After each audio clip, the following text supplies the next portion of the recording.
जय हिंद। एक बार फिर से स्वागत है आप सभी का आपके अपने चैनल लोन हेल्प इंडिया में। और आप भी अगर फंस चुके हैं लोन ऐप के जाल में, भले ही वो इंस्टेंट लोन ऐप यानी कि फ्रॉड लोन ऐप हो या फिर वो किसी तरीके की NBFC लोन ऐप्स है, और आपके भी मन में ये सेम सवाल होते हैं। देखिए, ज़्यादातर एप्लीकेशंस क्या करती हैं, जो खास करके फ्रॉड एप्लीकेशंस हैं, हर इंसान के मोबाइल में ना एक नंबर ऐसा होता है जो सामने वाले की ज़िंदगी को डिस्ट्रॉय कर सकता है पूरा। और बाकी कुछ NBFC ऐसी एप्लीकेशंस हैं जो आपके कॉन्टैक्ट्स को परेशान करने की आपको धमकी देती है।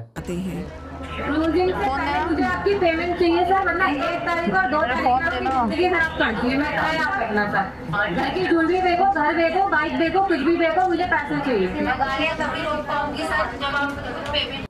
मेनली कॉन्टैक्ट्स को परेशान करने के पीछे उनका क्या रीज़न है कि इंडिया के अंदर में कोई भी व्यक्ति ऐसा नहीं चाहता, क्योंकि सभी व्यक्ति जो है वो सहज होते हैं और सभी यही चाहते हैं कि उनकी वजह से किसी और को तकलीफ़ ना दी जाए। लेकिन कुछ ऐसी एप्लीकेशंस हैं जो ऐसा करती है और करने के बाद आपको शर्मसार करती है, जिसकी वजह से उनके मन में सिर्फ़ और सिर्फ एक ही ख्याल आता है, दोस्तों तो क्या आत्महत्या करो मैडम, ये क्या फायदा। और वो ख्याल होता है सुसाइड का। अब ये बात कोई नई नहीं है, हमारे सामने ये बात काफ़ी समय से चली आ रही है। 1 साल 2 साल नहीं, 3 साल, टोटल अब पूरे 4 साल हो चुके हैं, और 4 साल होने के बाद भी ये समस्या अभी तक पूरी तरीके से ख़त्म नहीं हुई है। हम लोग बात करेंगे इंस्टेंट लोन एप्लीकेशंस और कुछ चाइनीज़ लोन एप्लीकेशंस और साथ साथ में कुछ NBFC लोन एप्लीकेशंस के धंधे के बारे में, और ये काला धंधा कब और कैसे बंद हो सकता है, और आपको क्या सतर्कता बरतनी है अगर आप फंस जाते हैं इन एप्लीकेशंस के चंगुल में। तो आपको लोन अगर पेमेंट नहीं करनी है तो फिर क्या क्या आपको यहाँ पे ध्यान रखना पड़ेगा। तो एक बार फिर से स्वागत करता हूँ मैं आप सभी का आपके अपने चैनल में, और अगर आपने चैनल को सब्सक्राइब नहीं किया है तो चैनल को सब्सक्राइब करके बेल आइकन को प्रेस कर दें। तो मेनली ये एप्लीकेशंस आपकी नब्ज़ को कब पकड़ती है, जब इनको समझ में आने लगता है कि आप इनसे डर रहे हैं। मुझे खुद को याद नहीं मैंने कितनी रातें बिना नींद के निकाले। अगर आपने किसी इंस्टेंट चाइनीज़ लोन एप्लीकेशन से लोन ली है तो उनके पास बस और बस एक ही हथियार होता है, और वो ये होता है कि आपकी फ़ोटोज़ को मॉर्फ करके वायरल करने का। ऐसे में काफ़ी लोगों को तो समझ में ही नहीं आता कि अब उनके साथ क्या हो रहा है और आगे चल के क्या होने वाला है। तो ऐसी कंडीशन में मैं सिर्फ़ और सिर्फ आपको एक ही बात बताना चाहूँगा कि आप बिल्कुल भी घबराइएगा नहीं। आप सीधा हमसे व्हाट्सएप पे कांटेक्ट कीजिए, वहाँ पे हम आपको फर्दर गाइडेंस देंगे कि आपको किन किन स्टेप्स को फॉलो करके इन चीज़ों से बाहर निकलना है। मेनली बात रहती है कॉन्टैक्ट लिस्ट उनके पास आखिर पहुँचती कैसे है। भले ही कोई भी एप्लीकेशन क्यों ना हो, वो कॉन्टैक्ट लिस्ट आपकी हैक कैसे करती है। अब्यूज़ किया उसको मेरे नूड फोटोग्राफ्स भेजे, मेरे सारे कॉन्टैक्ट्स को भेजे। कॉन्टैक्ट लिस्ट हैक करने का पूरा एक खेल होता है, और इस खेल में आप जब एप्लीकेशन को डाउनलोड करके कुछ परमिशंस अलाउ कर देते हैं, इसके बाद ही आपकी कॉन्टैक्ट लिस्ट को हैक कर ली जाती है, और कॉन्टैक्ट लिस्ट का हैक करके और उसका मिसयूज़ किया जाएगा।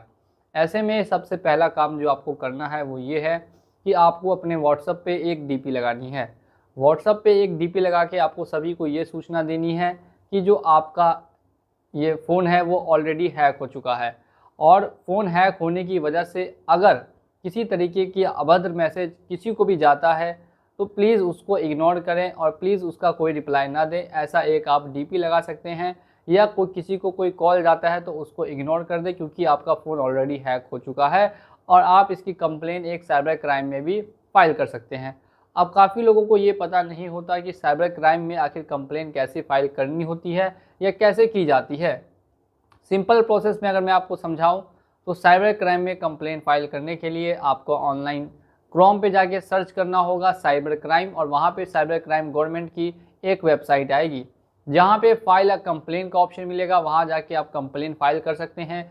भले ही NBFC ऐप आपको धमकी देती है कॉन्टैक्ट्स पे कॉल करने की, या फिर आपको फर्जी एप्लीकेशंस में से कोई धमकी देती है कॉन्टैक्ट्स पे कॉल करने की, तो ऐसे केस में आपको ये स्टेप्स फॉलो करने हैं। अब इसके बाद अगर हम लोग बात करते हैं दूसरे स्टेप्स की, तो देखिए दूसरे स्टेप में क्या करना होगा कि आप जब तक उनसे कांटेक्ट में रहते हैं तब तक आपको वो ब्लैकमेल करेंगे। हम लोग तो ऐसा गाली देते जो कि कोई सोच भी नहीं सकता, कान से खून निकल जाए सुन के। 2-3 बार बोले ये चीज, अगर उसके बाद नहीं सुनना तो दे दना दन उसको खाने का। क्या नहीं बोल सकते, सारी गाली वाली बात के बोलते हो। मेरे को शर्म नहीं है, बिल्कुल भी नहीं। अगर किसी भी व्यक्ति को ब्लैकमेल करना है तो इसके लिए सबसे ज़्यादा इम्पॉर्टेंट है उससे संपर्क में रहना। अब जब तक संपर्क बना रहेगा तब तक ब्लैकमेल होता रहेगा। तो ऐसे में संपर्क तोड़ने के लिए किन किन स्टेप्स को फॉलो कर सकते हैं वो भी आप ध्यान से सुने। जो लोग नंबर बंद नहीं कर सकते उनके लिए सबसे पहला स्टेप ये है कि वो अपने फ़ोन में अननोन नंबर्स की कॉल को ब्लॉक कर दे। वो सभी के सभी कॉल्स खुद पे खुद स्पैम हो जाएगी। या फिर दूसरा स्टेप ये है कि आप पूरी तरीके से अपने नंबर को बंद कर दें। अब बात करते हैं इसके अलावा व्हाट्सअप पे जो मैसेजेस आते हैं, तो व्हाट्सअप मैसेजेस को लेके क्या यहाँ पे किया जा सकता है। तो व्हाट्सअप मैसेजेस की अगर हम लोग बात करते हैं तो व्हाट्सअप मैसेजेस पर लेकर आपको एक चीज़ का ध्यान रखना है कि व्हाट्सअप का जो मैसेज है वो अगर आता है तो आपको उसको सीन ना करके आपको उसको रिपोर्ट करके सीधे सीधे ब्लॉक कर देना है। अगर आप ये स्टेप्स को फॉलो करते हैं और लगातार 10 से 20 दिन तक आप उनको इग्नोर करके रखेंगे तो यहाँ पे देखने के लिए ये मिलेगा कि अब सामने वाला आपको परेशान नहीं कर रहा होगा। क्यों नहीं कर रहा होगा? क्योंकि ये तभी तक परेशान करते हैं जब तक कि आप परेशान हो सकते हैं। जब आप परेशान होना बंद कर देंगे तो ये परेशान करना बंद कर देंगे। खास करके फ्रॉड ऐप्स के केस में ऐसा ज़्यादातर देखा जाता है कि अगर आप ऐसा स्टेप्स फॉलो करेंगे तो फिर यहाँ पे प्रॉब्लम नहीं आएगी। अब बात करते हैं कि आपके डाटा को रिमूव कैसे किया जाए। तो देखिए, अगर आपका डाटा वहाँ सेव है, आपकी कॉन्टैक्ट लिस्ट वहाँ सेव है, तो इसको रिमूव करने का एक छोटा सा प्रोसेस होता है। उस प्रोसेस में आपको क्या करना है, या फिर आपको अगर दिक्कत आती है उस प्रोसेस को समझने में, तो आप व्हाट्सएप पे हमें कांटेक्ट भी कर सकते हैं। वहाँ भी हम आपको समझाएंगे कि किस तरीके से आप अपना डाटा वहाँ से रिमूव करवा सकते हैं। देखिए, डाटा तो रिमूव नहीं होता, उसमें फर्दर डाटा ऐड हो सकता है। आप किसी दूसरे फ़ोन को लीजिए, दूसरे फ़ोन में आप फेक कॉन्टैक्ट लिस्ट डाउनलोड कीजिए या आप फेक कॉन्टैक्ट लिस्ट सेव कीजिए। 2000 नंबर सेव या 200 नंबर सेव कर लीजिए अपने हिसाब से। जब आप 200 नंबर्स उस फ़ोन में सेव करेंगे उसके बाद सेम एप्लीकेशन को वहाँ पर डाउनलोड करके और उसमें लॉगिन कर दीजिए। अगर आप ऐसा करते हैं तो ऐसा करने से देखने के लिए ये मिलेगा कि आपका जो पहले का डाटा था वो हट के और नया डाटा जो है वो सेव हो जाएगा। 到今年来，我们还在继续做，但只是可能相对不让印度人知道是我们中国人在做这家公司。然后我们目前是印度前3的一个行业地位。我们现在所有做的，在全世界来说都不是特别合规的。这个你要知道，因为你想回本快，就肯定我们不在当地交税，而且利息都违反当地的法律。 तो ऐसे में भी आपको यहाँ पे ये ध्यान रखना है इन सभी प्रोसेस को करते हुए कि किसी तरीके से आपके फ़ोन में सही कॉन्टैक्ट लिस्ट ना हो, नहीं तो फिर से सही उनके पास डाटा जाएगा और फिर वो आपको परेशान करने लगेंगे। तो इन सभी प्रोसेस को ध्यान से आपको फॉलो करना है। और यहाँ पे एक चीज़ का हमेशा ध्यान रखिए कि अगर ऐसी कोई भी समस्या आती है तो आपको बिल्कुल भी घबराना नहीं है। आपने सिर्फ और सिर्फ एक गलती की है, ना कि आपने कोई क्राइम किया है। लेकिन यहाँ इंडिया के अंदर में सभी लोग इसको टैबू समझते हैं और अपने आप को थोड़ा सा ये करने के लिए कि अब कैसे क्या करें उनको समझ में नहीं आता है और वो सीधे सुसाइड के तक पहुँचने वाले रहते हैं। आपको बिल्कुल भी ऐसा नहीं करना। आपके साथ ऐसी परिस्थिति बनती है तो आप हमें व्हाट्सअप कर सकते हैं। इंस्टेंट लोन ऐप्स की फ्रॉड को भी ख़त्म किया जाएगा और साथ साथ में डिजिटल जितने भी ऐसे ऐप्स हैं जो ऐसा फ्रॉड करते हैं उन सभी को बंद करना चाहिए।